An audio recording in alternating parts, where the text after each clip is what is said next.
raising awareness that this doesn't need to be the way that it is. One of the programs I love about Last Prisoner Projects is their clemency program.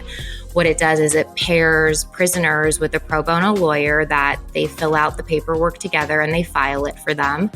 That begins their journey of having the state reevaluate their case and if they should still be in jail.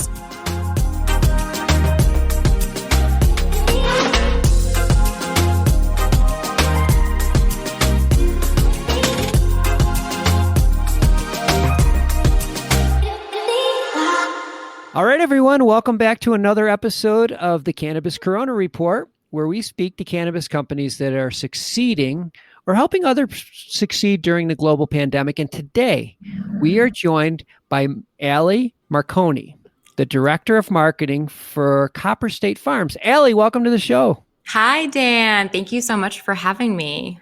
Well, I really appreciate you being with us today. I'm so looking forward to talking to you about all the great work that you're doing to help the Last Prisoner Project.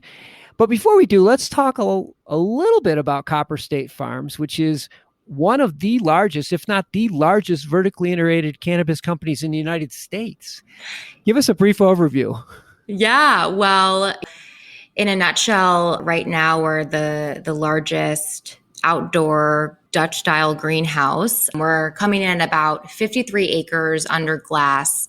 Copperstate Farms has been in business for about 4 years. I've been with the company for 2 years, so I definitely have had an opportunity to watch it evolve right in front of my eyes, which has been amazing. When I came on board, we had just launched our house edible brand called Good Things Coming. And then we were working really diligently on the dispensary locations. We opened up Soulflower last summer. We also have established a partnership with DNA Genetics. They're a globally renowned genetics company, and we got to launch DNA Genetic retail ready 8s and pre-rolls and popcorn this fall to Arizona, which has been really exciting. And currently, not done yet. I know, you could go on forever. I know, right? Also, we've been developing a new concentrate brand. I've been working on and developing this brand since April. It will be called Array. My favorite component about it is it's going to be very focused on terpene education, terpene profiles, how they interact with cannabinoids. Hopefully as we get closer to legalization, more and more research is be put towards terpene and, how our endocannabinoid systems work. Well, you mentioned when we passed legalization, and I'm keeping my fingers crossed for you in Arizona. We thought it was going to happen in the past. It didn't. It's going to happen this year for sure. And then things are off to the races. So that'll be good. Yes, but it's nerve-wracking. You never know how the campaigning will turn out until election day. Hopefully we'll know on election day. I want to just shift gears right now and talk about this exciting project. Tell us about the Last Prisoner Project.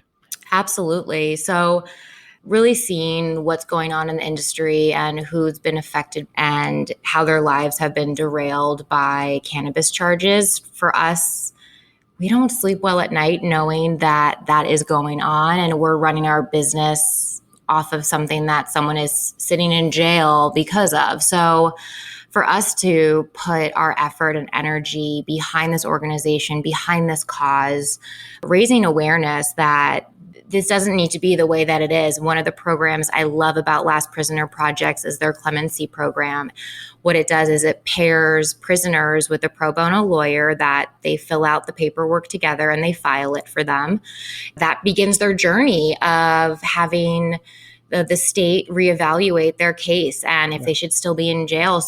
That's just one of the ways in which they are actively helping. They do a phenomenal job of taking care of the prisoners while they're still behind bars, like putting money in their ancillary account. Yeah. Commissary. Yeah, putting money in there for them. It's so expensive to have someone in prison and make sure that they have a bit more above the bare minimum that they're given.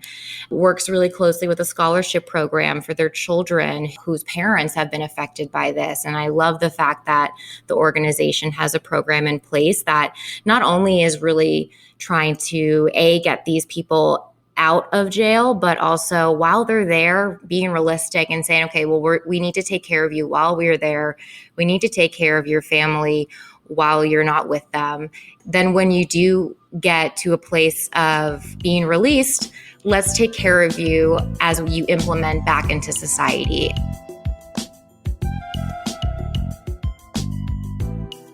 Tell us what you guys are doing. I know you formed partnership with them. Tell us about that. Yeah, so we made a partnership with them where it's our goal to raise $100,000 by, our first campaign just ended. We raised $35,000. So that was massive. Yeah. Nice. And that was $1 per cartridge? Yeah, $1 per Copperstate cartridge went back to Last Prisoner Project. It's such an important cause to talk about and know about. And I love those campaigns where you're not asking the patient to do anything other than what they already came here to do, which is if they were going to buy a cartridge, they bought a cartridge, but they also helped raise money for an organization at the same time. Yeah, because you're not charging more for the cartridge. You're just taking a $1 off of so that the patient knows that they've helped without spending any extra money out of their pockets.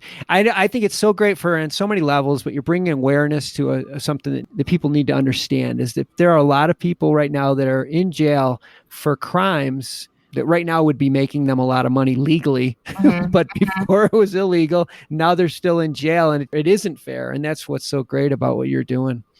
Give you a lot of credit. Oh, well, honestly, all the credit has to go to Last Prisoner Project and all of the families that just want their loved ones back home. I mean, we're doing this for them and we want to just do what we can to move this forward as fast as possible because it's gut-wrenching when you hear these stories and it's like you want to turn away, right? It's like this moment of like ignorance is bliss, but you can't because this is what is real. These are people who are suffering. Well, like I said, that's just great. And we'll have the links to Copperstate if you want to learn more about Copperstate. And we'll also have the link to Last Prisoner Project in the show notes. So if you want to learn more or if you want to make a contribution to Last Prisoner Project, please click the link.